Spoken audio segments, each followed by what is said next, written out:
In today's lesson, we're going to start to look at the functions of the organs, and we're going to really spend some time looking at each of the key organs of the body. And the first one we're going to look at really are the kidneys, or really what I should write is the kidney system.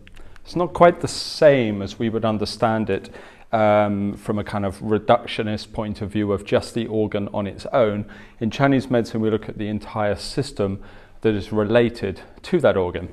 So rather than saying, okay, we have these two little organs that sit in the lower back, at the top of the lumbar, and just focusing purely on what are the functions of these organs, we also look at everything that corresponds to the organ system as well. So you'll see with the kidneys, there are aspects of the tissue system, there are sense faculties, there are branches of the channel system that relate to the kidneys. There's an aspect of the consciousness that relates to the kidneys as well.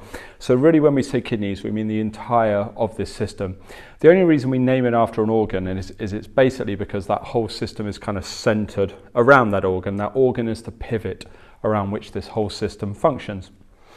Now you'll see as we go into discussing the organs, that essentially what they do is they govern yin, yang, qi and blood within the body to a large degree, but then also with the kidneys especially, there's a very strong relationship to the essence, to the Jing. So if you think back to your Jing lecture, your understanding of how postnatal Jing and prenatal Jing functioned, a lot of those aspects of the essence will come up during this lecture. You'll see that there is a correspondence between the kidney function and how the essence works. So generally within Chinese medicine, because I think I want to start with the kidneys, this will be the first organ we do in the sequence of Zhang Fu, as they call them, organs. The reason I want to do the kidneys first is not because I feel I want to start with elementally a particular organ or something like some Chinese medicine systems do. I want to start with the kidneys simply because they are the root of the health of the whole body, and they are the root of the rest of the organ's health as well. So the essence, obviously, your Jing is your fuel, your substance, your blueprints, your connection to the health of your family and so on and so on. And the essence is essentially related most powerfully to the kidneys. So your fuel lies here with the kidneys. Certainly anybody who has practiced something like Qigong or Taoist alchemy or something like this, or even if you're just familiar with kind of Chinese health habits or health advice, you would know that the kidneys are seen as something that need protecting at all times. They're a very fragile organ as far as the Chinese are concerned, and something to be preserved and looked after. Now, you don't have to be nervous. Don't treat them as so fragile that you kind of live in sort of fear, especially not as that's the emotion that relates to the kidneys, as you'll see later. But it's just we don't want to tax them too much. Really, there's a kind of feeling of preservation towards the nature of the kidneys. So before we go into looking at the list of functions of the kidneys, there's a few things that we need to understand about the kidneys. Number one, they are a yin organ, which is called a Zhang organ. A yin organ as opposed to a yang organ, which would be a fu organ. So when you hear the organs, they're called Zhang Fu, meaning Zhang organs and fu organs. I'll write that down just so you can see the term if you're not familiar with it. Zhang Fu. This is the phrase we use for the organs of the body. So the Zhang organs are yin organs, and the fu organs are yang organs. And the kidneys are one of the yin organs, so it's a Zhang organ. So the yin organs are the kidneys, the heart, the spleen, the liver, and the lungs. And then arguably, we got a sixth one, sort of, which is the pericardium. It's like we have 5 yin organs plus 1, essentially. Now each of these, but this will become clearer as we go on. Now each of these yin organs corresponds to an element, yeah? So the element for the kidneys is, put it in blue to make it really clear, water. So if you remember the wuxing, each one of our organs has a correspondence to one of the elements, and that is the element of water. Okay? It is paired with a yang organ. Okay? each of the yin organs is paired with a yang organ. So each zhang organ, like the kidneys, is paired with a fu organ, which in the case of the kidneys is the bladder. The bladder. So the yin organs are generally to do with the storing or production or transformation of substances within the body. Okay? Now in the case of the kidneys, this is primarily to do with the essence and the Jing. This is what it is storing. It is storing the essence and then transforming the essence. The fu organs are generally about receiving and then passing on substances because they are hollow. So they don't store and they don't produce. So if we look at these two, the kidneys and the bladder, the yin organ, the kidneys stores and arguably produces the essence.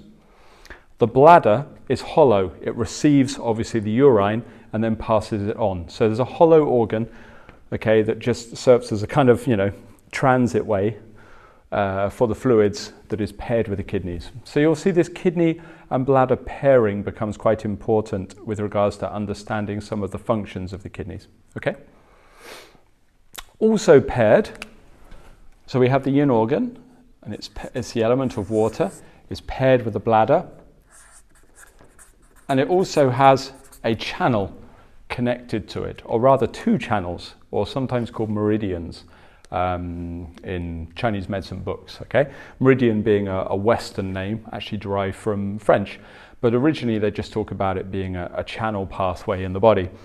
Now the kidneys, like all of the other yin organs, have two channels that are they are symmetrical on either side of the body.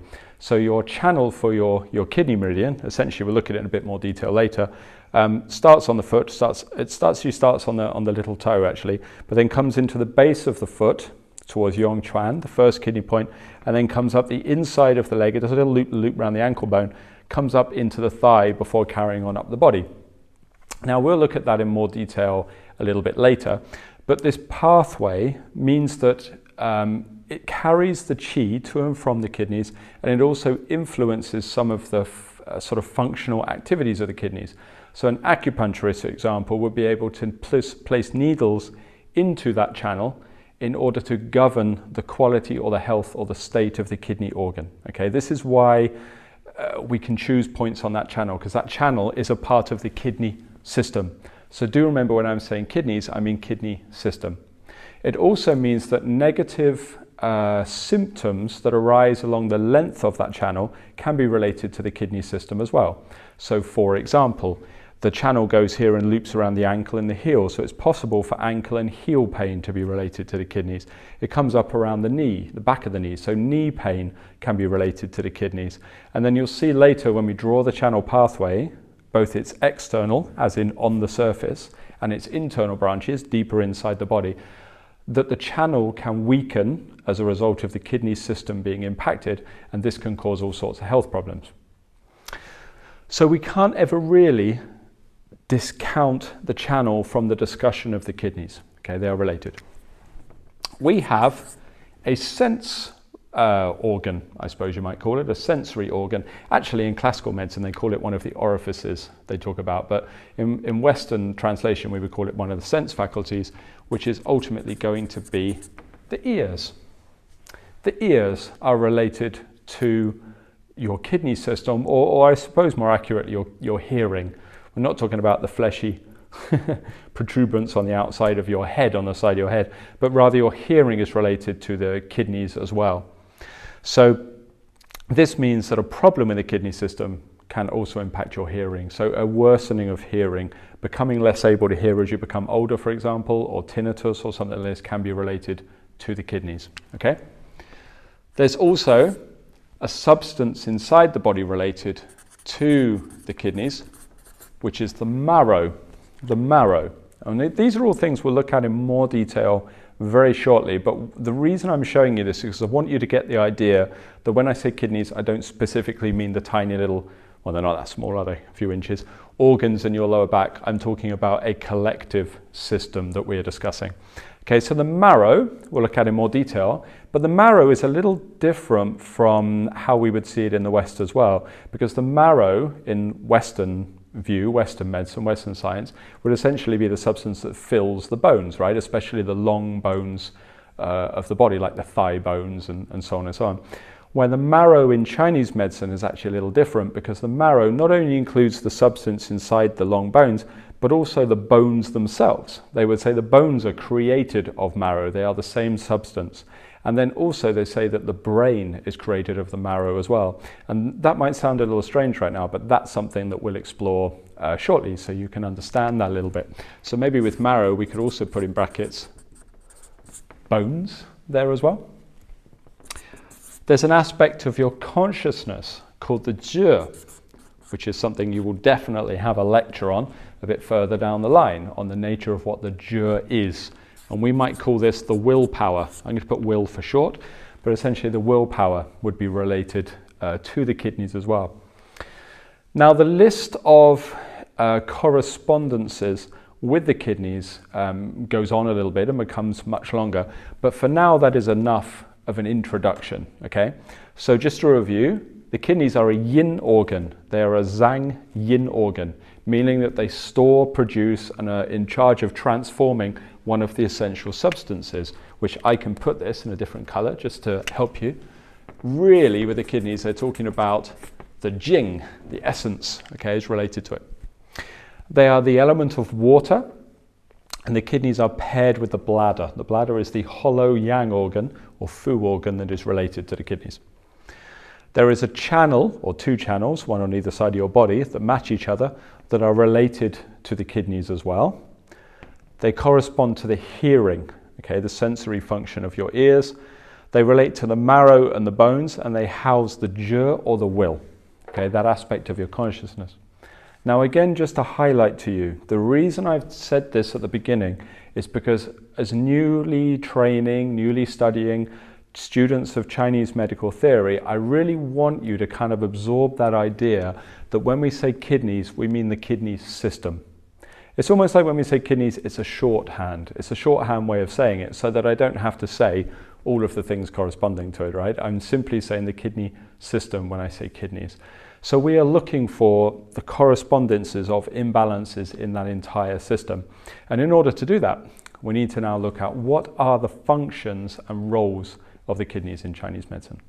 So if you study Chinese medicine by looking in Chinese medicine textbooks, what you will see that is for each of the organs, each of the yin organs and the yang organs, there's a list normally bullet pointed of functions related to the kidneys. And generally students in China and the West would then have to memorize that list, which is a very important part of Chinese medicine, to memorize what are the functions related to each of the organs.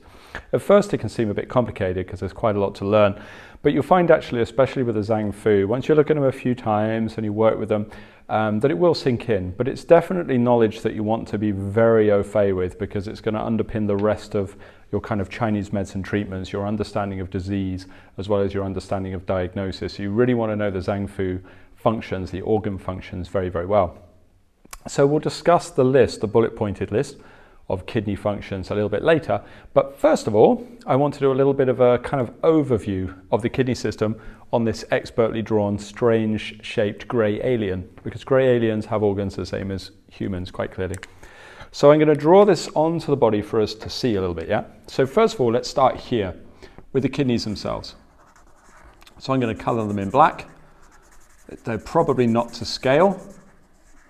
And this person's kidneys might be a little bit twisted, but we have the organ of the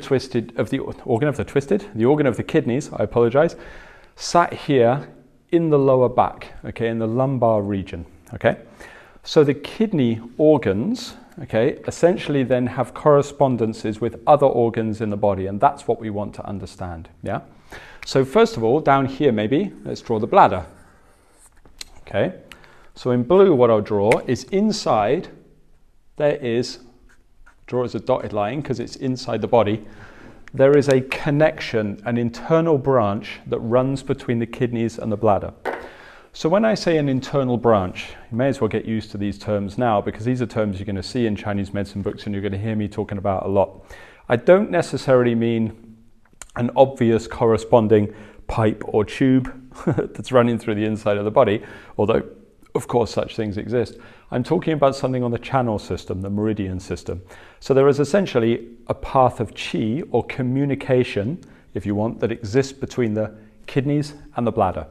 So this means that the functioning of the kidneys directly impact upon the bladder. So if the kidneys are weak, as a very simple example, and we'll look at in different ways that can become weak, it's possible for people to either maybe find that they want to urinate more often. Okay, it's like the bladder can't hold the urine, so they need to pee more often. Or maybe the opposite even, that a weakness in the kidneys the other way means that people can't pass urine. Okay, so essentially the function, the opening and closing of the bladder, they call it, is related to the kidneys. Okay. The kidneys also have another internal branch. So these are internal branches I'm showing you first, meaning that they're not ones that are depicted on the surface of the body, and I can't put acupuncture needles directly into them. They are internal lines of communication that exist inside the body. Maybe for simplicity's sake, I will draw it outside of the body, because if I try to squeeze them all into the torso, it's going to be a little bit difficult. It's going to be a little bit tricky. So what I do is we'll pretend we've done an autopsy and we lifted the organs out of this grey alien. So essentially, if I have the liver, and then I have sheet of the diaphragm, like so, and then maybe we'll draw a lung up here, and there's the connection coming off of the lungs that goes up into the throat, up in here, yeah? So we got the internal organs like so, right? The kidneys have a line that goes of communication that goes up. So essentially it passes into the liver, okay? It then passes through the diaphragm and into the lungs. So there is a line of communication between all of these organs. And now, out of every single organ system, every yin organ especially, will have a very strong set of correspondences between organs. And out of all of the organs, the most important ones to know are the kidney ones. They're the most important, and it's all to do with, and I'll explain a little bit, to do with the balance of yin and yang in the body. Out of all the organ systems, you want to know the internal branches of the kidneys. If you know the internal branches of the kidneys, you can understand a lot of the correspondences of yin and yang within the body. It'll make it a lot easier for your studies a bit further down the line. So here we have a line of communication going through the liver. Hope you can see that's the liver. Through the sheet of the diaphragm, up through the lungs, but obviously it's going through both lungs, and then it's going to carry up through here to the throat. Okay, it's going to carry on right up to the throat, and then at the top, what I'm going to draw, it's going to look a bit odd. I'll do some little drips coming off it. That's the tongue. So it goes right up through the throat, into the mouth, into the root of the tongue, the base of the tongue. Okay. So if you know anything about tongue diagnosis, when we observe the tongue, we generally understand the kidneys to be viewable on the tongue right at the back, at the root. And this is literally where one of the communicating internal branches goes to. It goes to the root of the tongue. You'll see later, and don't worry about this right now if it's complicated, I'm just giving you an overview. We will come back to all of these things in detail. But also we have a kind of fluid, okay, called tur, a kind of thick fluid that actually sits at the root of the tongue, and this is a fluid related to the kidneys, as opposed to the thin fluids on the surface of the tongue, they're more related to your digestive fluids, more related to the stomach and the spleen. But the thicker fluids, if you ever look at your tongue in a mirror, the thicker fluids at the back are more to do with the kidneys, yeah? And this is all a part of this communicating branch that's running up through the inside of the body. So this really gives us the majority of our internal connections with organs, but there's one more, which I'm going to draw like this, which obviously isn't anatomically accurate, but there is an internal branch that runs up to create communication with the heart. Now the heart is so important, I'm going to give it a little bit of colour, like so.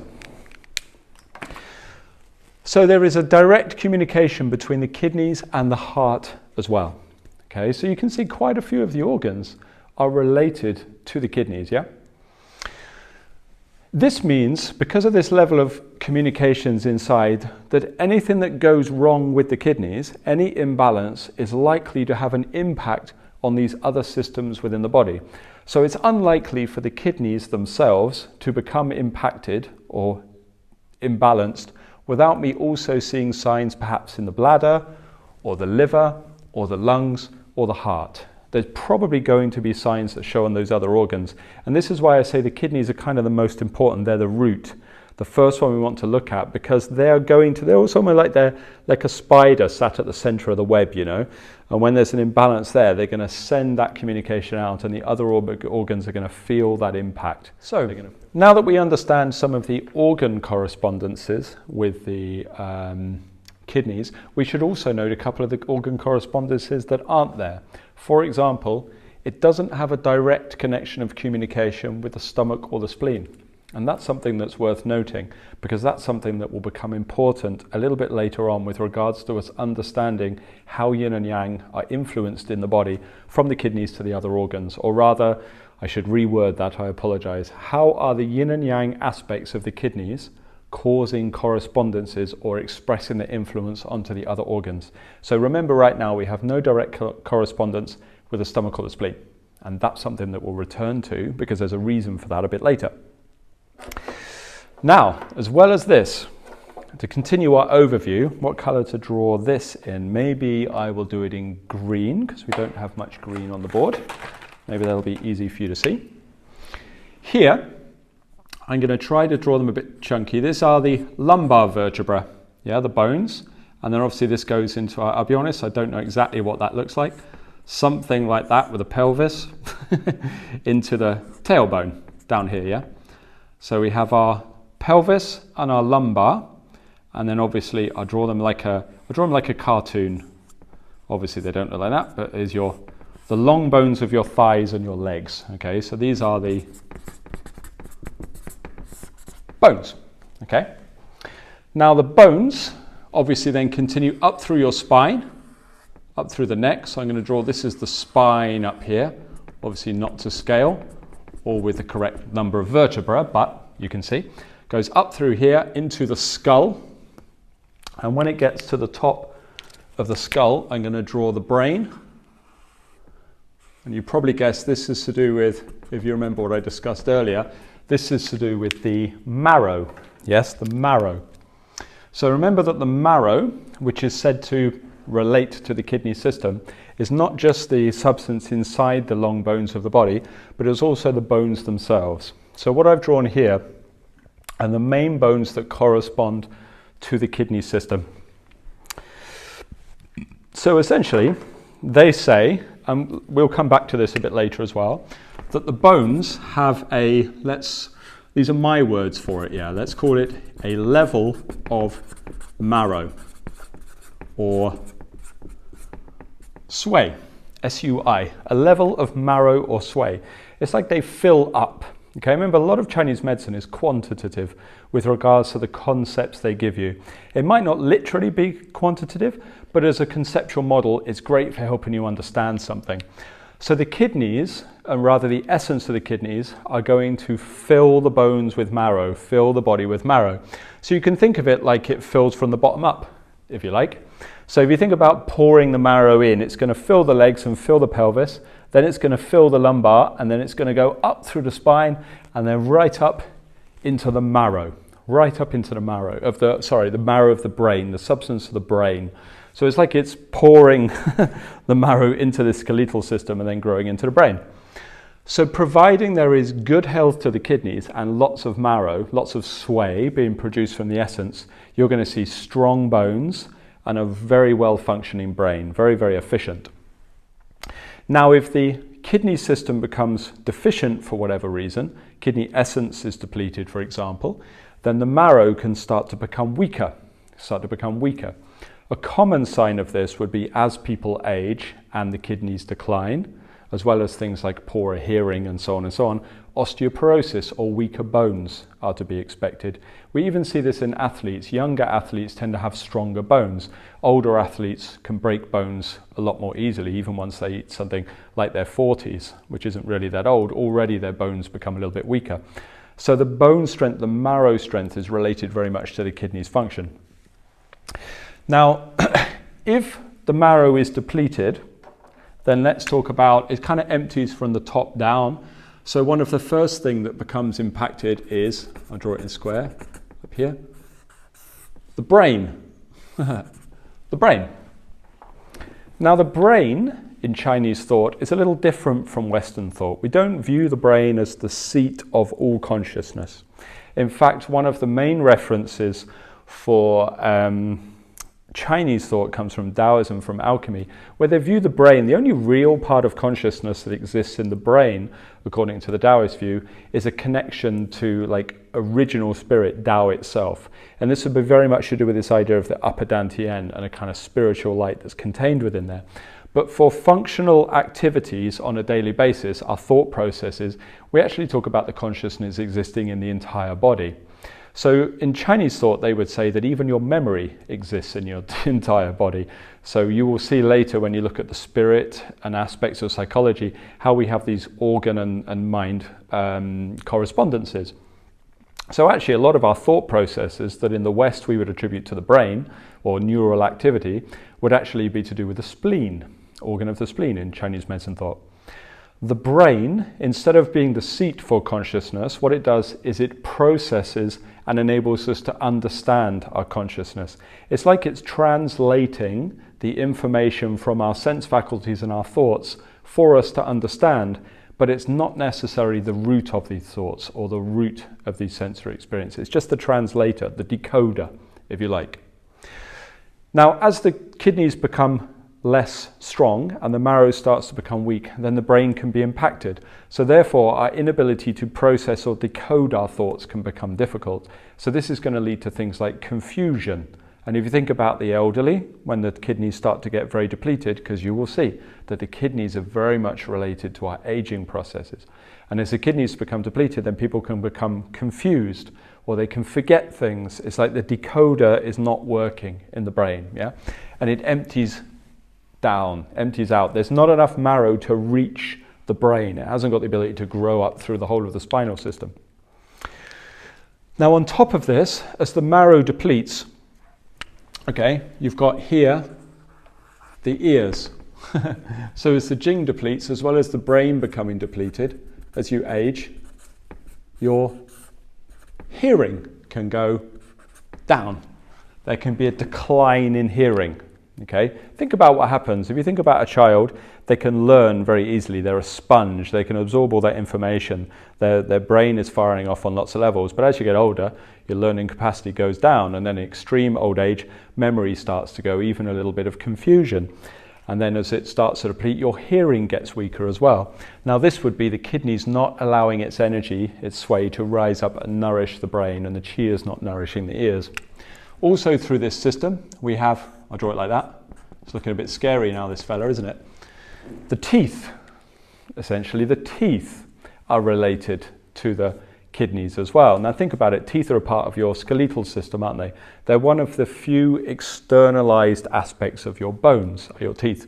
So loose teeth, I'll write this here, loose teeth can correspond to weakness of the kidneys as well. When the kidneys are in decline, people's teeth just don't have that much strength to them yet. Now, as the kidney essence and the marrow declines more, and you'll see the relationships of essence to marrow a little bit shortly, but as it starts to decline, people can get a weaker spine as well. So even their body can start to go down a little bit. And again, think of older people, what happens? They tend to have this kind of posture coming on, a little bit of hunch. And we talk about a dowager's hump. That's probably a politically incorrect term these days, but in English we talk about it when you get that kind of shape, that distortion on the shape of the bone around the neck that you see in a lot of elderly people as their spine starts to collapse down from decline of the strength of the marrow, of the strength of the bones. This would all be to do with a natural decline of the kidney system. Remember, not the kidney organ, the kidney system declining. Now here, around the back of the kidneys, around the lumbar, let's draw it there. This is a key area.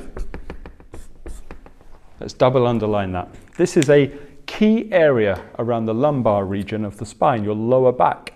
Why is it a key area? Well, the kidneys themselves sit there. They sit right in that region of the body. So that is the skeletal system, the closest to the kidneys. As well as that, behind the kidneys, right there on the lumbar, this would be the storehouse of Jing.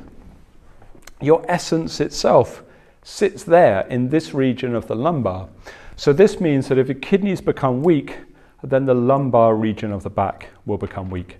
Okay, so back pain is going to be the first thing you want to remember for kidney deficiency. If you're new students and you're new to Chinese medicine, lower back pain, wow, that kind of back pain, you have to kind of move around to get that bruised feeling out of your back. That would be related very much to the kidneys, because this around the region has become depleted. Now, just like we have correspondences between the organs and other tissues and elements, water, we also have a correspondence with a pathogen, which is called cold. So cold in Chinese medicine, which you'll know what cold is, essentially is a problem. It's an elemental quality, a factor that can be a problem for the body. Now, out of all of the organs, okay, now cold can impact the whole body and all of the organs, but out of all of the organs, the one that dislikes the cold the most are the kidneys. They do not like it at all. They do not like cold. So for this reason, in China, you will hardly ever see a Chinese person, unless it's boiling hot weather, with their lower back uncovered. They just won't. They'll always want to cover up the lumbar, and their clothes, they never have short t-shirts or anything like this. Apart from, you will see it in the height of summer in very hot places, but they generally won't have their lower backs uncovered because they don't want cold winds to enter the lower back. And once you've practiced or studied Chinese medicine for a little while, you'll notice that if ever you have your lower back uncovered, and that cold gets on your skin, you'll see your back will tighten. The lumbar won't like it. You'll get that back pain, and possibly you'll want to pee more because the correspondence between the kidneys and the bladder means it won't hold the urine anymore. So this is the area of the body they tried to keep warm, okay, the lumbar. And also, if you look at old Chinese jackets, they had like a collar, almost like this, up around the back, the old Chinese sort of Mandarin jackets, right? Part of that reason was they didn't want wind or cold to enter this other part of the system up at the top where the upper spine is, because remember the kidney energy is going up here, so they don't want cold here. So these days in China, as soon as there's any drop in temperature, everyone's got scarves. They're all covering up these areas where they don't want cold, the pathogen related to the kidneys, to enter at the root of the brain, or wind, which you'll learn about wind later, but cold or wind, they don't want it to enter those parts of the body. Now, if we look a little bit in brief, I don't want to do this one in too much detail, so I'll do it very, very briefly for you, because you will definitely come back to this at a later stage. It's the kidney channel. The kidney channel. Just to give you some early correspondences, on the base of the foot, it's actually a little bit far forward, it's probably about there. Down here we have what we call kidney 1. And this is on the base of the foot. And this is an acupuncture point called Yongquan. Yongquan, which means kind of bubbling spring, okay? Yongquan, kidney 1, is the origin of the external branch of the bladder channel. External meaning it's on the surface of the skin. The internal branch actually connects to the little toe. But for now, we'll just worry about this kidney 1, the first point on the kidney channel on the base of the foot. From here, this channel comes up, comes around the leg, and don't worry about exact locations because we'll do channels in greater detail. Does a little loop-the-loop around your ankle bone, and then kind of cuts back like that, and then goes up through to the back of the knee, and then up through to the inner thigh, or up through into the inner thigh. And this shows us a couple of other regions where it's possible to get other problems with the kidneys. We should also say there's a slight internal branch here, down to the heel. So other regions we can get problems. Number 1, the heel. So I'm going to write heel pain can be related to the kidneys. Sometimes can also be related to the paired organ of the bladder, but more often than not it's the kidneys, okay, because that energy can be depleted. Pain around the, what would you call that, the sole of the foot. This whole area. This can be the kidneys as well. Okay, when you get an ache or pain down that area, that can be the kidneys. Ankle weakness, this can be the kidneys, but can also be related to other organs as well. So it's a little bit of a generalization because there's other channels here. But definitely here, the knees. A weak, dull ache in the knee region can be related to deficiency of the kidneys as well. Okay? And then as that channel goes into the body, I'm just going to do this just because it's a really early introduction, but you may as well get used to some concepts to do with acupuncture points and channel locations. I hope you can see how I'm trying to teach you is what I'm doing the first time I cover a subject is I'm not doing it too exactly. So you're not studying the exact anatomical location of the channel, but you already have a rough idea. You know it loops around the ankle bone and comes up through the inside of the leg, so that hopefully when you come back and return to the channel in more detail, some of these ideas are kind of familiar to you. So for now, this is kind of a background general understanding, yeah? We can also look a little bit at some acupuncture points that are related very much to the kidney system as well. Because as that channel comes up through to the inside, I'll draw it in blue, there is a connection to the tailbone, So tailbone pain can be a communication between the kidneys and Do-1. The first point on the governing channel, which is one of the extraordinary channels that runs up the center of your back. This channel is very, very important because it governs all of the yang functional activities of the body. And you'll see there's some relationships between the Do channel and the kidney system as well. But for now, it's just enough to have a rough idea. We also have a couple of points on the front of the body that aren't on the kidney channel, but they are, or actually one point we'll look at, one very important point which is here, which is Ren 4. It's the fourth point on the Ren channel. And the Ren channel is the channel that runs up the middle of your body. Now, why that's important is because in your body, the kidneys will deliver the essence from that region around your lower back down towards Ren 4. This is the seat of the kidneys. Or rather, we could say this is the seat of the influence of kidney yin. And this is something we'll come back to shortly. On the back, that place that we want to keep nice and warm, you may as well learn a point there, which I'll write Do 4, something called Ming Men. Ming Men is the fourth point on the Do channel that runs through the center of your body, and the fire of the kidneys sits here at Ming Men. And now we'll start to explore what some of this actually means. So let's start looking at each of what is classically listed, the listed functions of the kidney system, of the kidneys, all right? So number one, probably I think the most important, is the Storehouse of Essence, or Jing. The storehouse of your essence or your Jing.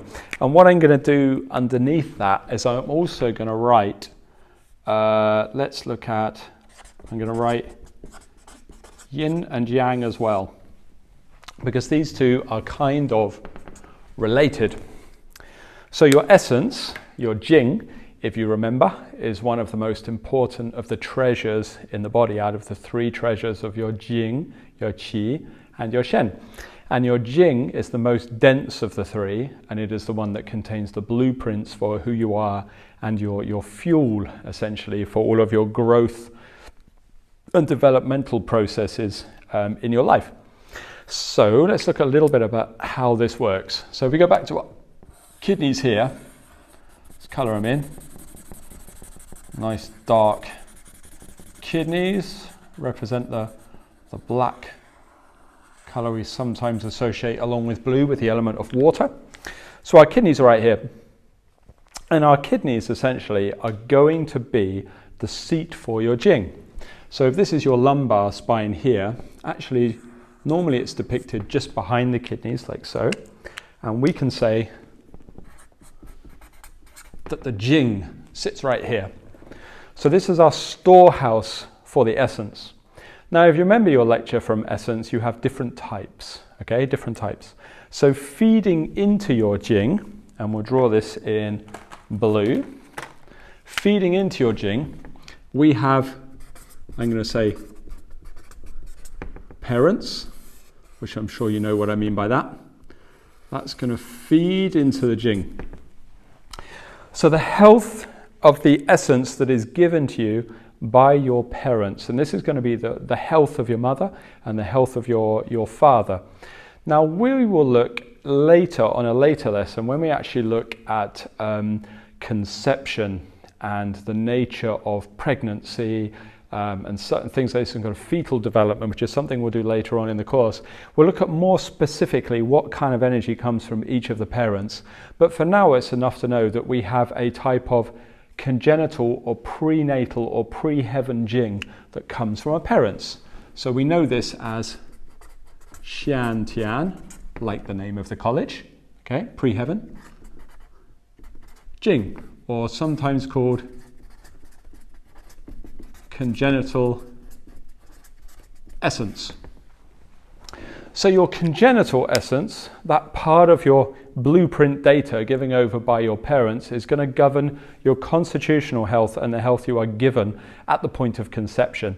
So really the strength of your constitution and also any kind of inherited diseases or weaknesses you might have are going to be contained within this aspect of the Jing, yeah?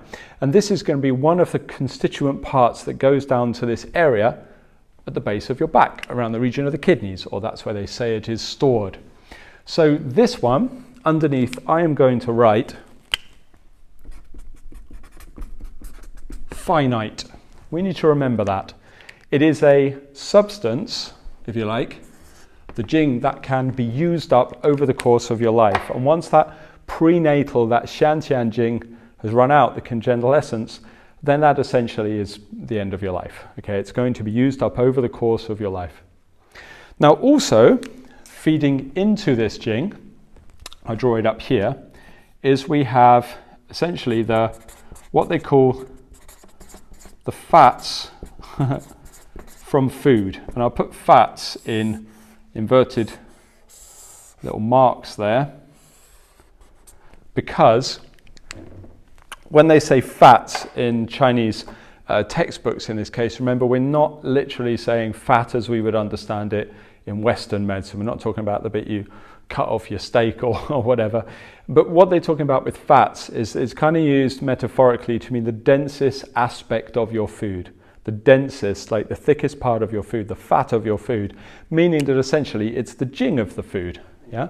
So you know that one of the components for Jing will be your Ho Tian Jing, or your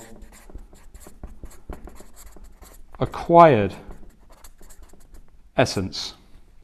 And the acquired essence is going to feed into this storehouse of Jing as well. Now I don't want to write infinite.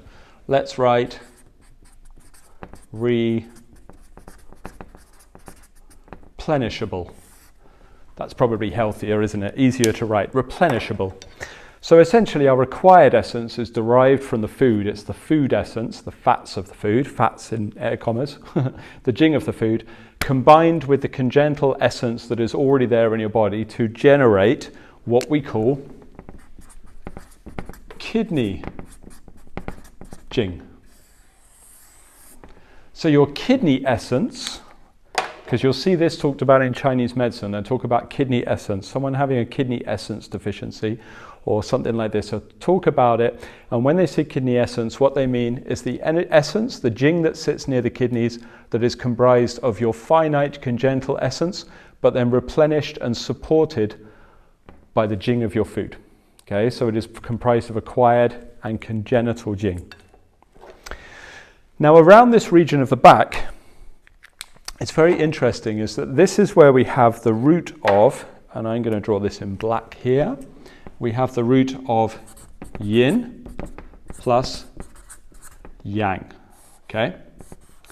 Now, of course, when we talk about Yin and Yang, if you remember your Yin and Yang lectures, you know that Yin and Yang can be talking about a great many things. Yeah, it's not necessarily as simple as saying Yin and Yang are one thing only. It's all about comparatives in the body and things like this.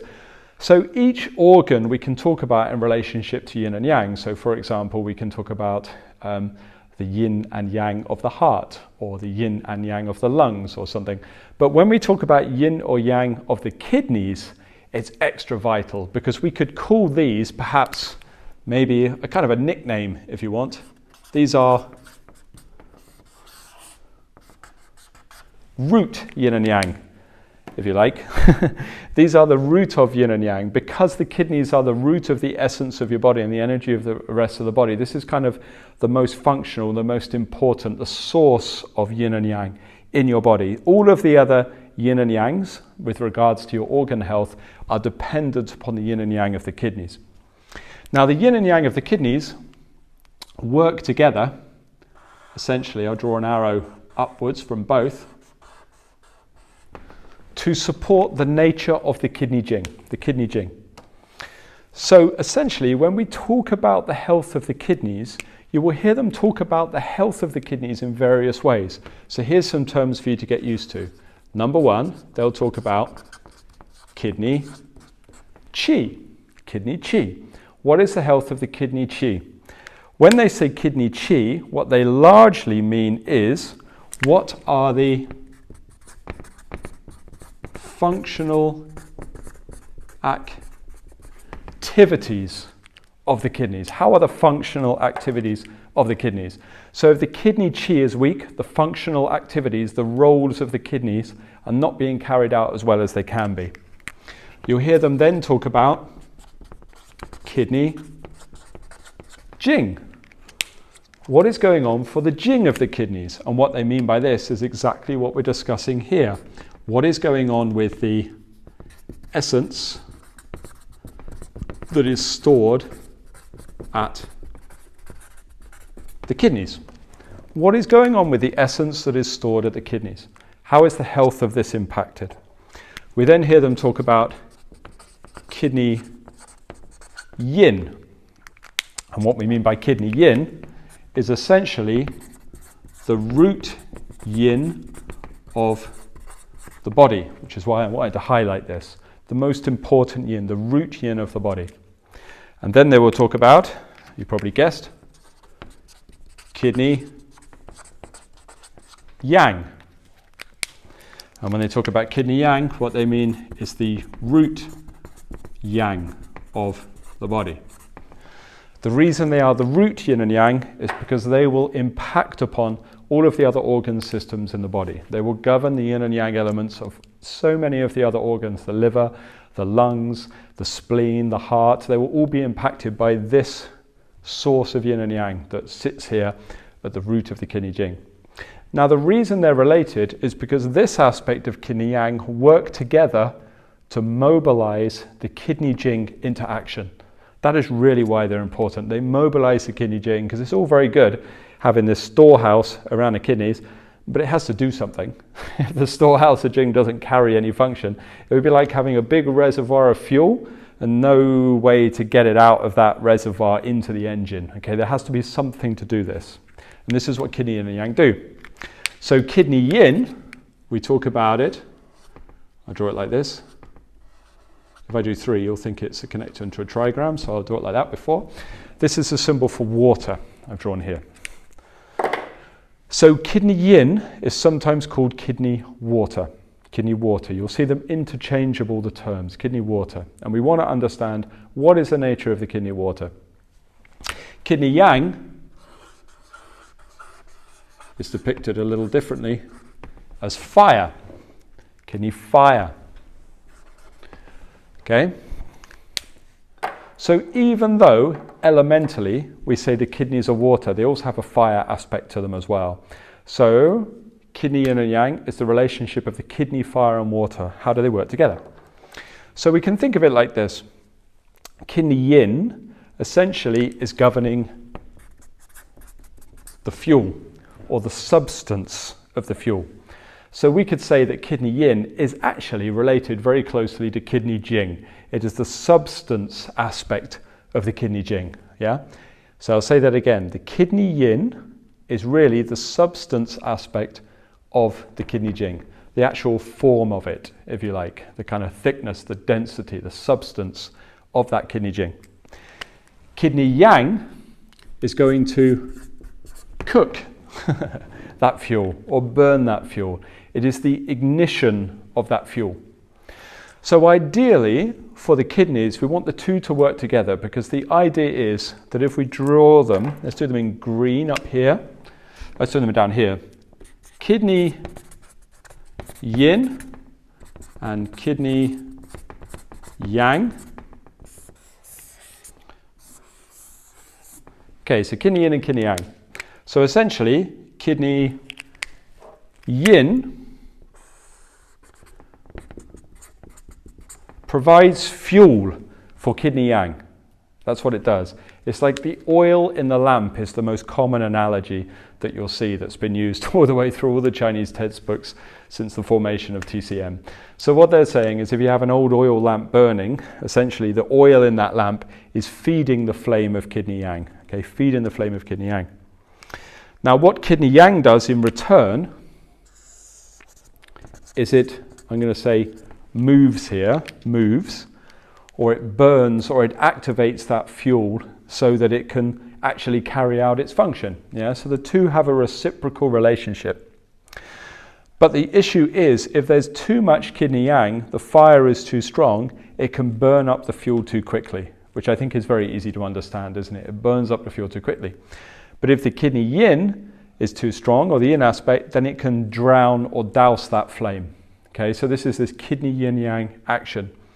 But really what they're talking about are the qualities and activations of the kidney Jing. This is what we're discussing.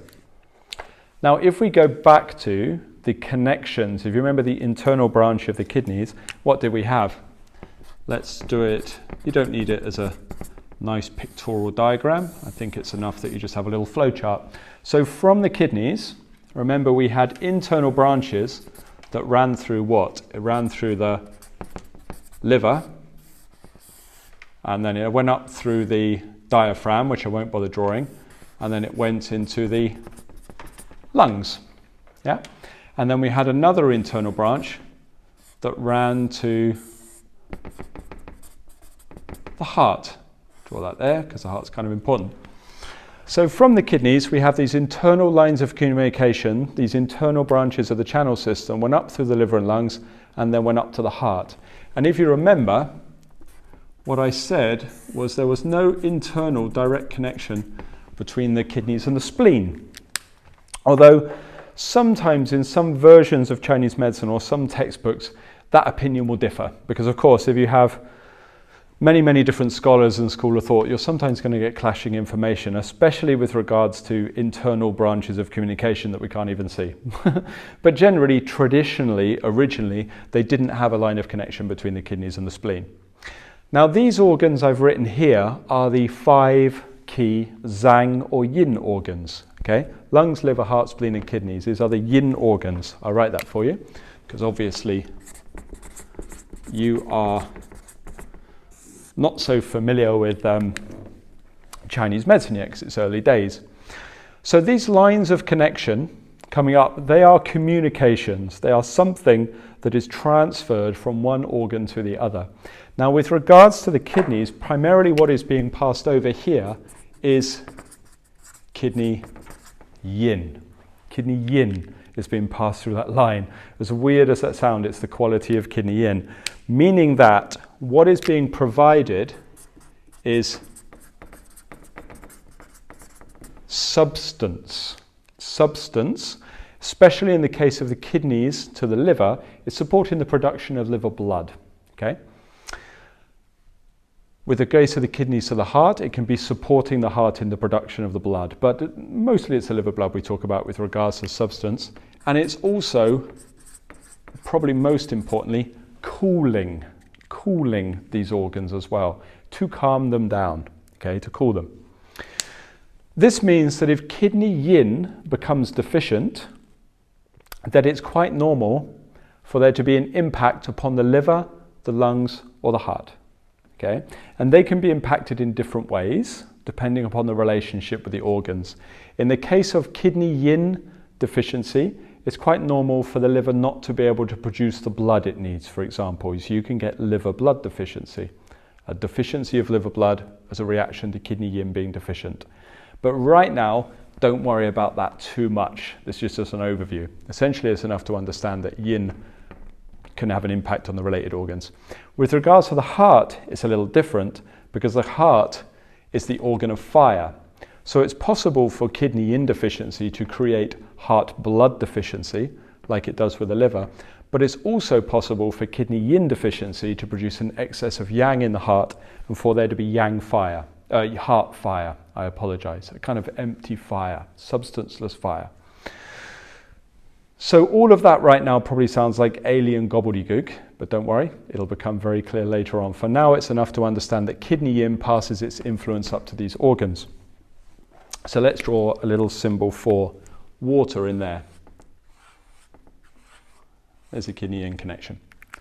Now on this side of things, if we draw kidney yang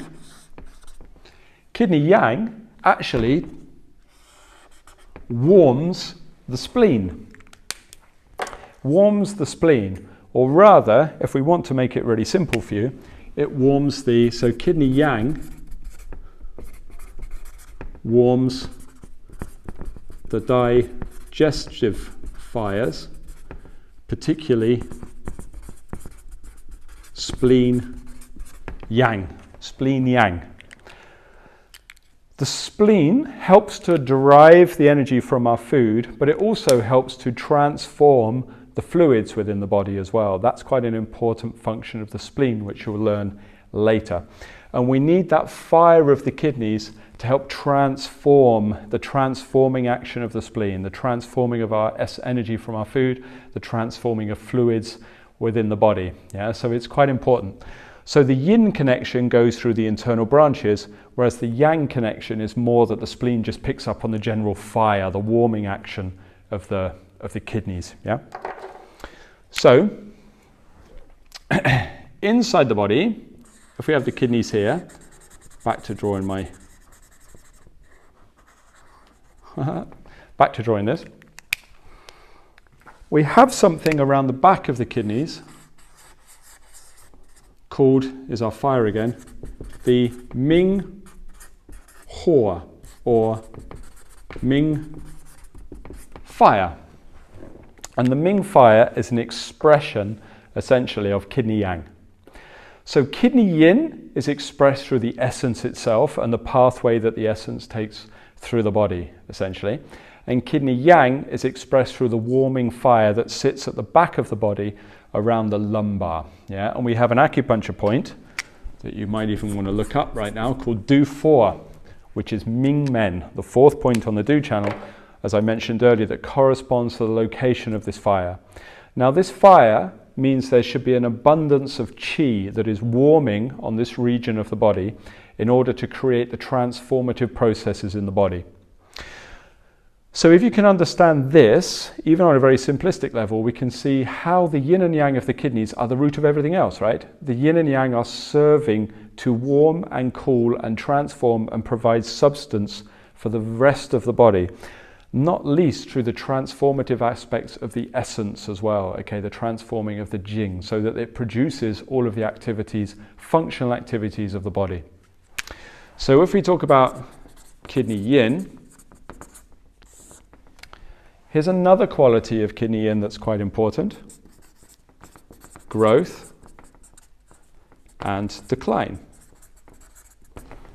Governs this too. Why does it govern growth and decline? Because the Jing, the essence, contain your blueprints, right?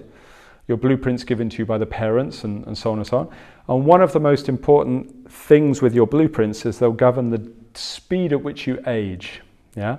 So some people will naturally age very, very quickly. Some people will naturally age very, very slowly. And often this will depend upon the strength of the Jing, the essence, the quality of the kidney yin. Now for some people, well, all of us really, we can govern that to a certain extent, because if we preserve the health of the kidneys, we can slow down the speed at which the kidney yin kind of burns through or works through. But ultimately, we're still all going to die anyway. Eventually, we will go through this declining phase, no matter how gracefully or gradually we do it. They actually say, if you look at kind of traditional views, that we can divide our age into three main processes, which would be youth, sort of what would we call this? Middle age, or I don't mean middle age as in 40, I mean kind of adulthood. And then let's put your elderly years as well, your elderly years. Now at these three different phases of your life, with regards to the kidney yin and your Jing, we have three main concerns. With regards to youth, it's to do with growth and development. So that means in youth, what we're concerned with is, or what we look at is the kidney Jing carrying out the function of growth and development? So for example, if somebody is born with a congenital defect, we would normally expect that to be as a result of something wrong with the Jing. So at the sort of prenatal, there was something wrong with that essence. That Houtian Jing, that congenital essence, has something imbalanced within it, probably passed from the family lines, but not always. But then we would also look at how fast is that child developing. So if a child has developmental issues, it's very slow in its development compared to what we would expect. That would be an aspect to the Jing, generally. In many cases, there'd be something wrong with the essence. So this is why in the youth, the early years, we're worried about the growth and development aspects of the Jing, right? With regards to adulthood, I should have called it, not middle age, because that means something else. You know what I mean? The middle of your life, okay? Adulthood, you're not a child anymore, you finish your growing processes. What we're primarily concerned with, really, is the health of your Jing, or the health of your kidneys. Meaning that for this part of your life, you should be at the fruition of your Jing. So therefore you should have good hearing, clear thinking, maybe not, your learning capacities might go down from being a really young child, because kids can learn anything, but you want to have an abundance of it. Your bones want to be strong, the yin wants to be good inside your body. You don't want a backache or anything like this. You want to be nice and healthy. So a lot of the time what we're doing with acupuncture is just ensuring that the kidney Jing, or the kidneys in general, are as healthy as they can possibly be. Then in your later years, what we're after really is, let's call it slowing down or storing the Jing. That's what we're trying to do. It's like we're trying to firm it up and consolidate it as much as anything, because people are moving into decline. Okay, they're moving towards death. So we want to slow down that aging process and give them as good constitutional health as we possibly can, because obviously in later years people are more prone to weakness or more prone to sickness, and that's what we want to kind of stave off, right? You'll find that essentially with older people, the elderly, we're normally concerned primarily with kidney Yin, because kidney Yin is really kind of controlling the decline. We want to slow that substance down. Whereas in adulthood, very much it can be a balance of kidney Yin and Yang. We're really kind of looking at those two. And that's not a hard and fast rule, but it's not a bad general rule to kind of think of when you're looking at different people and their ages, yeah? So kidney Yin controls growth and decline. Yeah, that's one of its key functions, one of its key aspects. So our next function of kidney Yin, very important one, is it controls sexual fluids. So a lot of fertility is related to kidney Yin. Now a lot of school of thoughts, one of the biggest form of depletion for kidney Yin, or one of the reasons, it's actually going to deplete the kidney Jing really, but it's the kidney Yin aspect, controlling substance, is going to be sexual activity. So to protect the kidneys, there's a lot of teachings around healthy regulation of sexual activity, because too much ejaculation, essentially in the case of males especially, can deplete the kidney Yin. Okay, it makes someone kidney Yin deficient if they don't monitor this side of their life. Yeah. With regards to kidney Yang, I know it's a bit of a messy board, but I'll put it up here. Kidney Yang. Kidney Yang really warms and activates, is the word I'm going to use. Warms, it says, you can't read it, warms and activates the whole body, essentially. So kidney Yang is needed to get everything functioning in the body. So if you think your body like a big boiler system, one of those old-fashioned boiler systems you get in when you rent an old house or something, then essentially the Ming fire, the expression of kidney Yang, would be the little boiler light that you ignite when you press that button, and that sets the whole boiler system going. So think of kidney Yang, which is expressed through the Ming fire, warming and activating the whole body. So if kidney Yang becomes depleted, it's normal for the body to start to cool down, and you can get kind of hypofunction, a slowing down of especially the transformational processes in the body. So you need that kidney Yang to activate everything, yeah? Kidney yang also controls your, may as well balance it, your sexual drive, as opposed to the sexual fluid production of kidney yin. So the two work together. And if you think about the kidneys being the root of life, the root of your life, they're also the root of the production of the next life, right? So that Jing, your Jing, is going to be passed on through the kidney yin aspect, but the drive towards wanting to have sex is going to be kidney yang. Okay, so the two work together to create the potential for procreation. So generally, the classical list for the kidneys for their functions would be number one, we just looked at, didn't we? Storehouse of Jing. That would be the first one you normally see listed. Storehouse of the Essence. So really we just discussed that in pretty good detail, I think, combined with kind of the root of yin and yang. Our second classical function that you normally see listed is governs growth and development and also decline, but essentially what they mean by that is the aging process. So that's the second one you normally see listed, and obviously we just discussed that one as well, right? That's all included in the kind of actions of the kidney Jing, yeah? Our third one would be governs reproduction,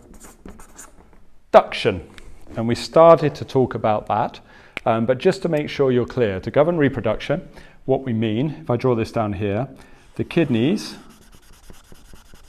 okay, the kidneys are going to produce the kidney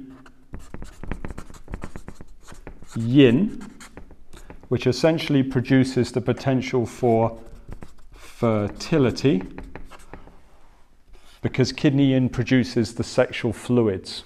Now, the sexual fluids are substances. One of the first things that kidney essence does, it actually drops to generate this substance, right? So if this is the kidneys here, and you've got the storehouse of the Jing behind it, what actually happens is the Jing descends down here to a point on the base of the body that is the perineum, okay, the perineum, which in Chinese medicine they call Huai Yin, or the meeting of yin, okay, ultimate yin, as in the kidney yin descends to that point. That's what they mean. Sometimes you'll see it, they say it's a sort of meeting of yin or the prime aspect of yin because it's on the bottom of the body. But more accurately, actually, it's because it's where the Jing descends. The yin aspect of your treasures descends to here. Also, the channel that relates to the element or the factor of yin is the Ren channel, which this is Ren 1. It's the first point on the Ren channel on your perineum, and this ascends the front of the body. And the actual translation of that channel is the conception channel. That's why they call it the Ren channel. It governs conception. So you can see how there's a relationship between all of these things, the kidneys, the essence, your fertility. It descends to the start of the conception channel, yeah? Now from here, when the Jing descends or kidney yin descends, it then moves upwards into the body to produce sexual fluids or substances, which in men is going to be the sperm, and in women they actually talk about it primarily, as well as the sexual fluids in women, being the ova that are produced by the kidney yin as well. So all of the kind of substance factors we need for the production of new life move down to this area of the body. Now, in the case of men, okay, this becomes quite important because male sexual fluids are obviously ejaculated upon orgasm, or rather upon ejaculation. So men have a kind of control over the speed of the burning up of their kidney yin, whereas women, it's a little different. It's not quite the same. So particularly with men, because of this expulsion of the sexual fluids, it's possible through them to too much masturbation or too much sexual activity to actually burn up that kidney yin too quickly, okay, too fast, so they can deplete themselves here. Now, kidney yin governs the fertility, but then of course you have the fire of kidney yang, like I said previously. Kidney yang governs, I suppose the word is, your libido, your desire for that to happen. So we talk about kidney yang being around the kidneys, around the back of the kidneys, but actually there's a little fire here near the perineum. And you don't normally see it discussed in Chinese medicine, but it is discussed in alchemy textbooks. And this little fire, little expression of kidney yang, essentially becomes inflamed, kind of ignited when the kidney Jing descends, okay, to this area. And this is what creates sexual arousal. Yeah, so I'll put that here. Sexual arousal. Okay. So when the body becomes aroused, this starts to move the mind towards a state where it wants to mobilize or use that the sexual fluids, to use the kidney yin up. But curiously, remember the yin yang balance. If kidney yin goes down too much, then kidney yang can go up. So the funny thing is, the more somebody uses up their sexual fluids, after a while it creates desire. So essentially this can become the root of, one form of, sexual addiction. And this can become a little bit of a problem, because remember what's happened essentially is the kidney yin, Jing, has descended to create sexual fluids, and this has ignited desire. The desire causes them, especially males, to have sex and then ejaculate that kidney yin essence, those sexual fluids. But then this depletes yin, which makes yang too strong, so it creates more desire, and sometimes more desire than the body can really handle. So consequently it drains kidney yin. So that kind of sexual addiction of kidney yang just gets stronger and stronger and stronger and causes a problem for the kidney essence. This was a major health factor with regards to males. Major health factor with regards to males, but not so much for women, because their sexual fluids are not ejaculated. It's a little different. Women's kidney yin can become depleted essentially through menstruation. But menstruation, or sort of unhealthy habits around, or unhealthy patterns around menstruation. But menstruation is so complex that it's looked at in a separate lecture. It's something we discuss on its own, because there's all sorts of things around menstruation and menstrual blood with regards to women. Our next function that you'll see classically written, number 4, we've already discussed, okay, but we did it in an overview. It governs the marrow, my pens are dying, the brain, and hopefully my pen will last, the bones. It governs the, can't read that, the marrow, the brain, and the bones. And essentially this is via the sway. Yeah, it governs the marrow, the bone, and the brains. So remember that really what we're talking about is the kidney essence. And again, it's particularly kidney yin, actually, because kidney yin is producing form. So here what we have is kidney yin, okay, producing sway. And the reason we say that it's kidney yin is because essentially, remember our rules of yin and yang? Yin is substance, isn't it? Whereas yang is kind of action or energy or life or mobilization of that form, of that substance. But kidney yin is producing the substance of sway. And what that's doing, remember, is filling up the marrow, filling up the spine, and then going into the brain to nourish the brain. Okay, so the sway will then fill the bones and then fill the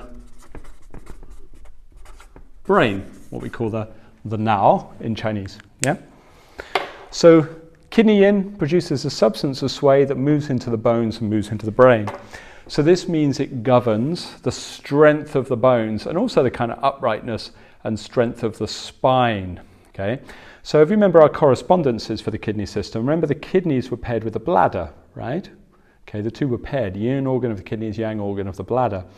Now the bladder has a channel as well, of course, and the bladder channel actually runs up the side of the spine.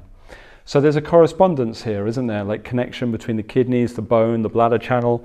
So if the sway becomes depleted, actually the bones and the spine can become weak, and even the kind of postural structure of the body can kind of collapse like I am now.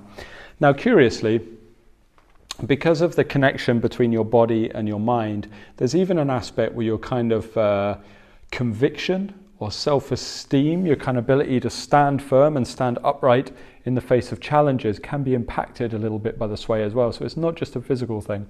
But on a physical level, as the sway becomes depleted, it's going to concern the things we already talked about, isn't it? So maybe mental confusion, because the brain isn't functioning quite so well.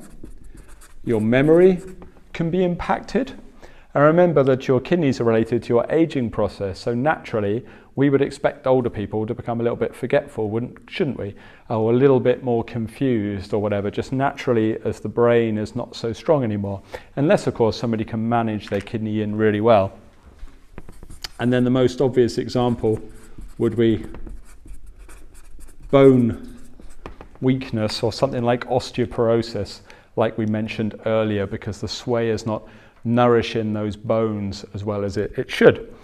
So really what you're seeing from the quality of the brain and the bones and the marrow is what state is the kidney Jing in? What state is our kidney essence in at any given moment?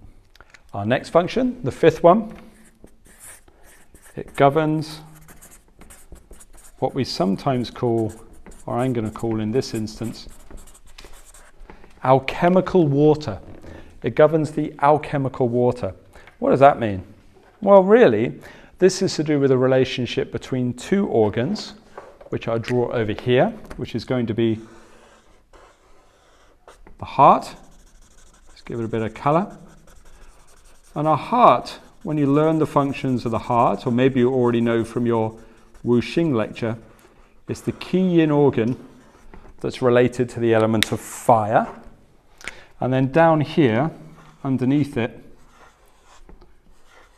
I have the alchemical water of the kidneys.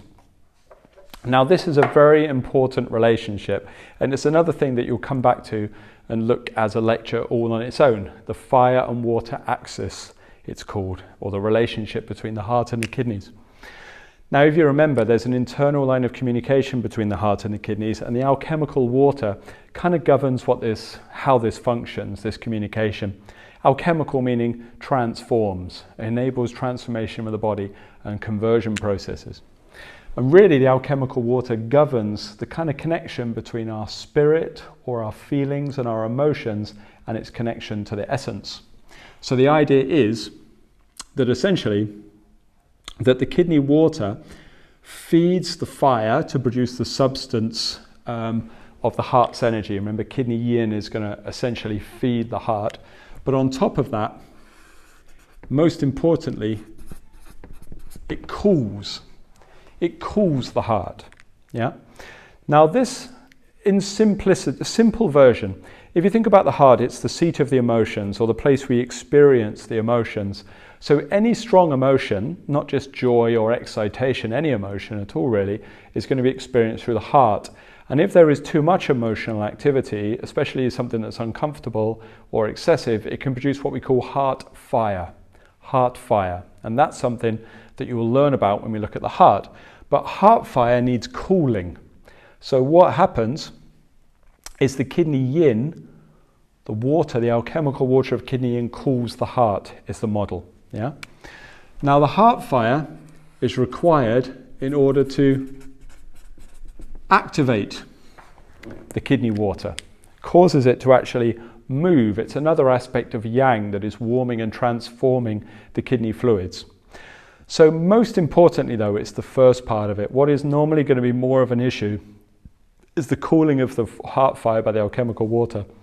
Because the implication is that if the heart has too much fire, too much emotional activity, then what's going to happen is kidney yin is going to be burnt up in order to produce enough water to put the heart fire out. So to keep somebody so they're not emotionally stressed. So it essentially means the more emotional excitation you have, the more emotional stress, the more emotional strain that's impacting the heart, the faster your kidney yin is going to burn up. So really what we have there is a kind of old Chinese model, isn't it, of how emotional stress can tire you out. It's kind of their energetic model for almost like adrenal burnout or something, isn't it, from being overstressed and emotionally taxed for a really, really long time. But like I say, the alchemical water is something we'll return to because we'll do a whole lecture on the fire and water axis because there's quite a lot involved in it. Yeah. our sixth one, we should put on a new page because we're going to have to draw a diagram because it's a little bit complex, is the kidneys govern the body's fluids. Governs the body's fluids. So fluids, makes sense for us to have a blue pen. Let's look at what this actually means, because this is another important aspect of the kidneys. This is very much kind of logical really when we look at the kind of element of water related to the kidneys as well, right? But the kidneys have various functions with regards to fluids. So let's put the kidneys in a box here. And let's have a look a little bit at their functions. Now the first one is they're going to control fluids in what we call the lower jiao, spelled J-I-A-O. So the first aspect is they're going to control fluids in the lower jiao. Now the jiao are three chambers where fluids and essence are transformed inside the body. So the jiao is something we'll come back to when you look at what we call the organ system of the sanjiao. It's a very Chinese organ that's kind of unique to Chinese medicine. But for now it's enough to know with the lower jiao, what I mean is the lower abdomen. Essentially the space of the lower abdomen, the lower jiao. Now the fluids in the lower jiao are primarily going to relate to the bladder. And the bladder is the yang organ related to the kidneys, isn't it? Remember, the yin organ is the kidneys, the paired organ of the bladder is the yang organ. So really what we're saying, when it controls the fluids in the lower jiao, primarily it's talking about the bladder. That's the most important one. So the saying is, with regards to the bladder, that the kidneys govern the opening and closing of the bladder. The opening and closing of the bladder, yeah? And it doesn't really take a genius to figure out when we say opening of the bladder, it means urination, right? Release of urine from the bladder. And when we say closing of the bladder, it means stopping urination. Yeah? So that's what's being controlled. Now we have obviously two parts to the kidneys. So our first one is kidney yang. And the second one is kidney yin. Now, if there is kidney yang deficiency, the warming aspect of the kidneys are not there, it's not even hard to think what happens. What happens if you go out with a full bladder in cold weather? You desperately need the toilet, don't you? That's like the cold gets in you, you need to pee all of the time. So if the kidney yang is deficient, what you get is profuse urination, either lots of it, okay, you might be producing a lot of fluid, or you might be producing, or you might need to pee a lot, like regularly, all the time, okay? So if kidney yang is deficient, I draw a downwards arrow, okay, deficient, it's not strong enough, you get profuse urination and also clear urination. It's going to be very, very clear, almost look like water. There's not going to be much color to it. Okay, it's almost like it's maybe lightly colored water, just you're peeing out. This means that because the kidney yang is deficient, the opening is too much. It's too open. And because it's too open, you get clear and profuse urine. Yeah? Kidney yin, if it's deficient, okay, then essentially the body is a little bit too hot. The bladder is too warm. So we can get scanty urination. Scanty urination, there's not much of it, it's a tiny bit, or it's difficult to start peeing, it's difficult to pass that urine, and it can be darker in color, okay, because essentially kidney yin is meaning that kidney yin deficiency is too low, it means that the bladder is not opening, okay, I need that to open it. So it's scanty urination that's darker in color. This will all make more sense later when we look at kind of syndromes of the organs, but this is how kidney yin and kidney yang work. They open and close the bladder to produce the right level of urination. We then have a third aspect to it, which is kidney qi. Remember we talked about kidney yin, kidney yang, kidney jing, and now kidney qi. Kidney qi, it's not a classical term, but it's an easy way to think of it, contains the kind of sealing of the bladder, the holding of the bladder. So if there is a lack of kidney qi, for example, I draw this down arrow, because it's sometimes easier to understand these things when we look at a lack of. A lack of kidney yang produces profuse urination and clear urination, peeing all the time, and it's like water. A lack of kidney yin means you get scanty urination, it's darker in color, right? A lack of kidney qi means incontinence of urine. Because the job of the kidney qi is to hold it. And that incontinence might mean full urination, full wetting yourself, or it might mean sort of dribbling, tiny little releases of urine throughout the course of the day or throughout the night, just as the kidney qi is a little bit weak. So in this way you can see these are the kidney yang, the kidney yin, and the kidney qi are working together to govern and control the fluids of the lower jiao. Now we have some other aspects to the lower jiao, because what exists in your lower jiao? We also have the small intestine. Now the small intestine is another yang organ. I'll write that here. Yang. It's called the xiao chang in Chinese, the small intestine. It's a yang organ, it's hollow, things pass through it, right? That's what the yang organs do. The bladder is hollow and passes urine through it. The small intestine is hollow and passes obviously fecal matter through it, right? But one of the jobs of the small intestine is to sort the pure from the impure. That's a phrase that will come back later. And essentially what it means is when the food and fecal matter goes into your small intestine, there's like a final stage of extracting fluids from it. Yeah, it's like the body is just having a last chance of just extracting any last fluid from that feces before it passes into the bowel, into the large intestine. Now this happens under the action of kidney yang. Kidney yang, yeah? So if kidney yang is deficient, okay, then there won't be any extraction of pure fluids. Okay, my handwriting's bad. But essentially, if the kidney yang is deficient, there won't be any extraction of pure fluids from the small intestine, meaning it will just stay within the small intestine, be passed out through defecation in the body, right? So just again to summarize that, when you eat your food, drink your drinks, it gets processed by the digestive system. Okay, at all different stages, you are digesting and extracting energy from that food and from those fluids.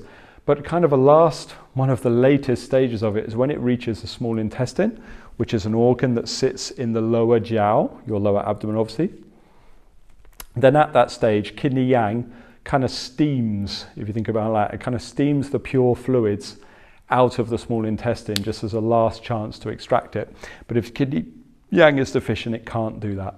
Now I will say that this is a function of the kidneys with regards to the lower jiao, but I would say that's not a bigger factor as the bladder. So I don't know if I should tell you this so early on in your Chinese medicine training, but definitely it's more pertinent to focus on understanding the bladder's relationship to the kidneys than it is about the fluids from the small intestine. That will still come up, but it will be secondary. More importantly, it's going to be the bladder. That's a very common sign. Urination is something you're going to ask about during your consultation process as a Chinese medicine practitioner quite often, to understand what is going on for somebody's kidneys, because that's a very clear sign that a patient will have the quality and frequency of their urination. It's very easy to see, right? So that's why it becomes so important to us. We then have a couple of other things with fluids as well. With the kidneys, they do quite a bit with fluids, yeah? I mean, this is ignoring the fact that actually kidney Jing does produce some of the fluids in the body. We get fluids from what we drink, but even the kidney Jing does produce some internal fluids, but we're not even exploring that. We're only looking at how it relates to other organs. So how about the spleen? We already said the spleen's not in the lower jiao, right? It's not in our abdomen, so it's not a lower jiao function, but the spleen is within our body. And remember that the spleen very much functions according to, I'll put a flame there to represent it, that kidney yang energy. And what that kidney, I'll write that here, what that kidney yang energy does is it helps the transformation and transportation is the phrase. I'll write that for you if you like. Transformation and transportation. You'll hear that phrase a lot. Transformation and transportation, essentially, of the fluids from the spleen. They extract the fluids, okay? So if the kidney yang is deficient, what it actually means is the fluids of the spleen don't transform as they need to. This will make more sense when you study the spleen. But essentially, it builds up kind of stagnant fluids called damp. So you get a kind of water retention and edema, okay, that can happen because of this. So the kidney yang is not warming the spleen. So the spleen is not doing what it's supposed to do and transforming those fluids. The fluids build up and you get swelling and edema can start to take place. Yeah. And then we have one last one. There's a few, huh? And this is to do with the kidneys and the lungs. Kidneys and the lungs. Now, one of the functions of the kidneys with regards to the lungs is they receive the qi from the lungs, which is another one of the functions we'll come to soon. But the kidney yang then kind of steams some of the fluids in the body and they ascend up towards the lungs. So if this kind of fluid cycle, we think of it being like the water cycle in nature, right? So what do you have in nature? You have the water rains from the clouds, enters the sea, and then the sun heats the sea, and then it steams up as clouds, and then cools, and then rains again back down into the sea. I'm sure you know the water cycle. I'm sure you covered it many times at school when you were a kid. Now in your body, this is happening as well between the lungs and the kidneys. So the lungs actually are more like the clouds or the canopy of the fluids. And what happens is the fluids are cooled on the canopy of the lungs, they say, which descend like a sprinkler system through the body. And then they are warmed by the kidney yang, and those pure fluids ascend back through the body towards the lungs. So we have this kind of cycle of fluids taking place inside the body that cools and moisturizes the body.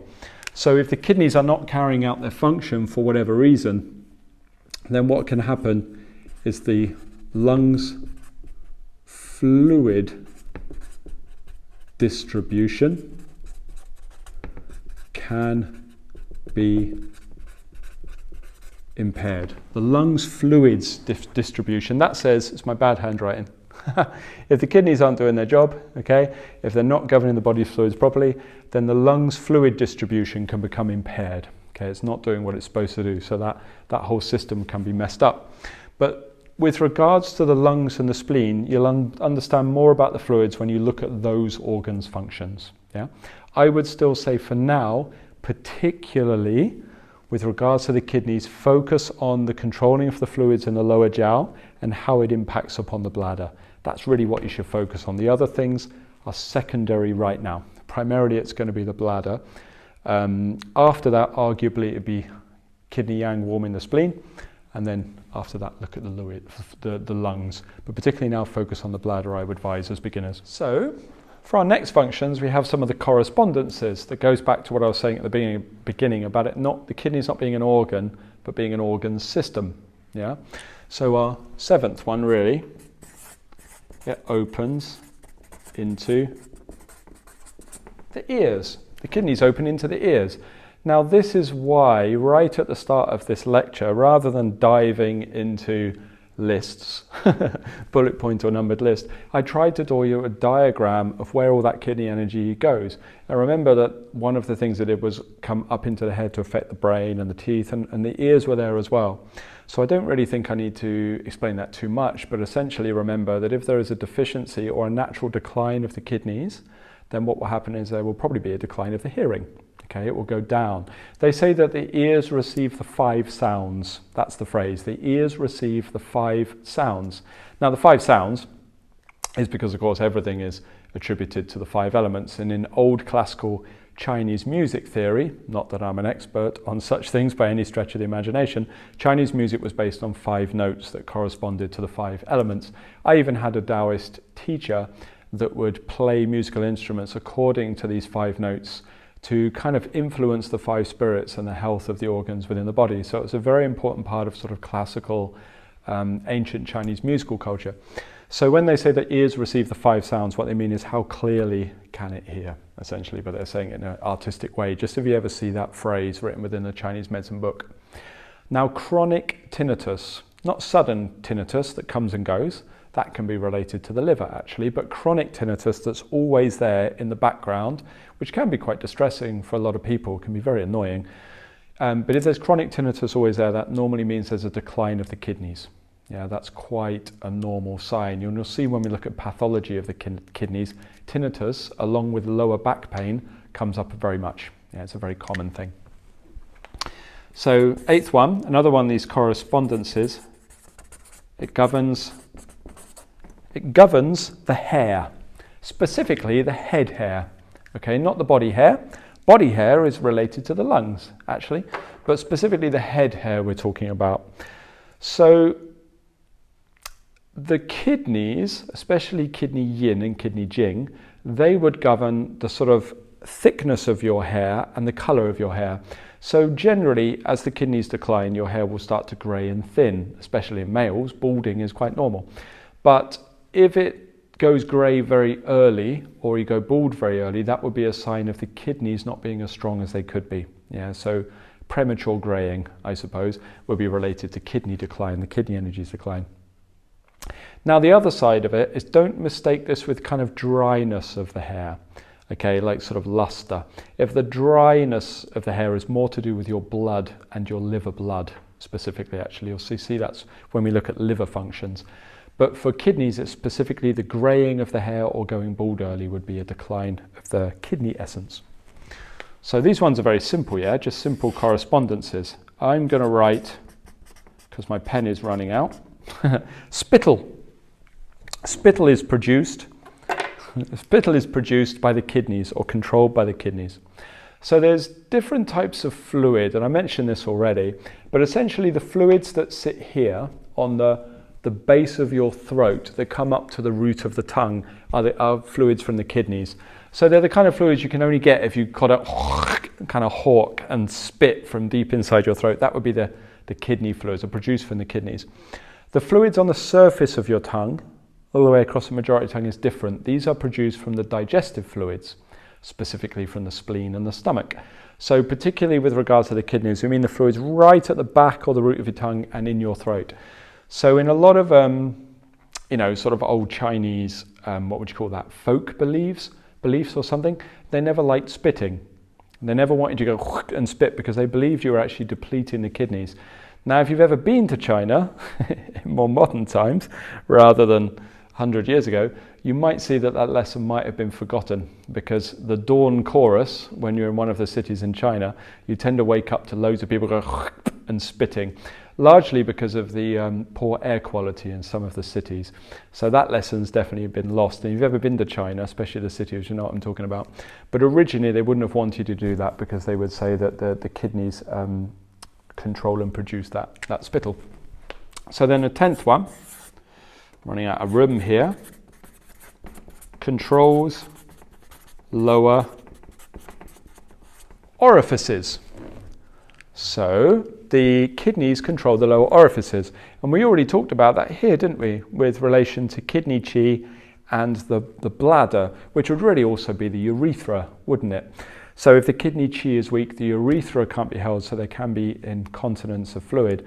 But at the same time, kidney chi can also control the anus. So a weakness of kidney chi can also produce incontinence of the feces as well. So if there's a lot of kidney chi decline, then obviously double incontinence can be an issue, especially in people that are much older, when they lose control of their bowels and their bladder. Yeah, can be related to this as well. Also, the opening to the vagina can be related to the kidney chi as well. So if there is tightness or pain on intercourse or something like this, this can be related to kidney chi, as well as also holding on a little bit inside the uterus. So sometimes if the kidney chi is very weak, it's not the only reason. It's not the only reason, it's just one of them. But it also can be one of the reasons why a woman can have difficulty holding on to a child. So it can be the root of some miscarriages as well. It can be a weakness in kidney chi. But there are other reasons for this too. So Basically, the closing of the, the lower orifices, the holding on, the gripping there can be related to kidney qi. Oh, I should add, I forgot, of course, especially with regards to males, nocturnal emission, essentially accidental ejaculation or leakage of sexual fluids during the night, can be related to kidney qi as well. Sorry, I forgot that one. That's quite a clear sign, because again, the kidney qi is not holding on. Can be related to kidney yin or kidney qi deficiency. And when we look at pathology of the kidneys, you'll see how this kind of works. But for now, you just want to become familiar with the fact that kind of the qi grips in those kind of lower orifices. So carrying on with our list, 11. Okay, 11 would be something called houses the jur. The jur.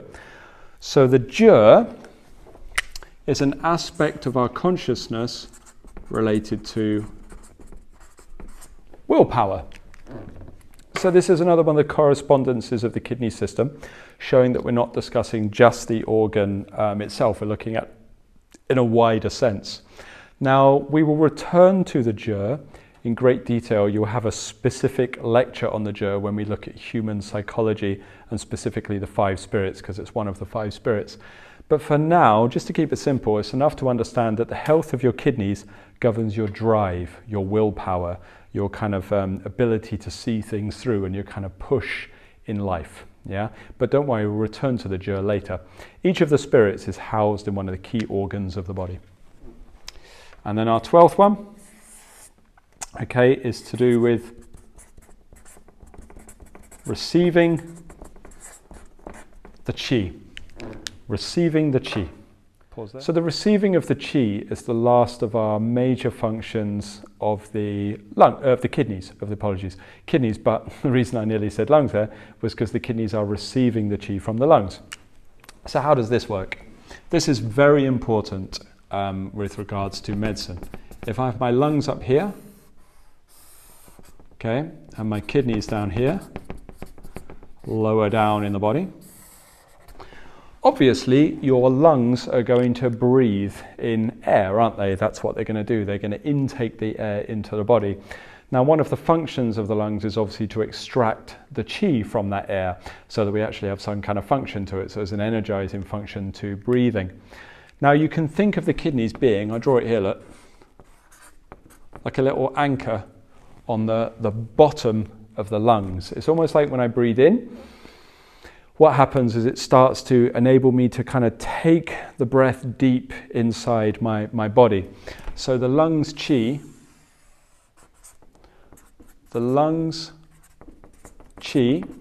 which is essentially going to manifest as the breath, is going to be anchored by the kidneys. So this is what it means by receiving the qi. The kidneys are receiving the lungs qi.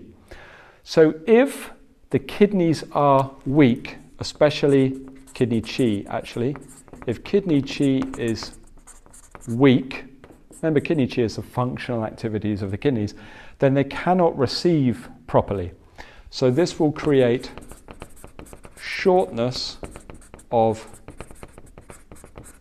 breath. Shortness of breath. And a lot of chronic asthma is kind of based in that. Not all asthma, but a lot of chronic asthma. When people breathe very high into their chest and it's very throaty, and you can see it, they breathe very high, it's because the kidneys are not strong enough, the kidney qi is not strong enough to receive the qi of the lungs, so it doesn't descend to the body, the bottom of the body.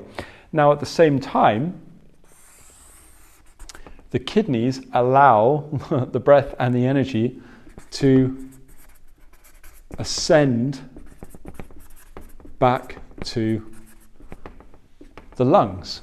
Back to the lungs, right? So there's actually a movement up and down through the body, a reciprocal relationship between the lungs and the kidneys. So we can say on inhalation,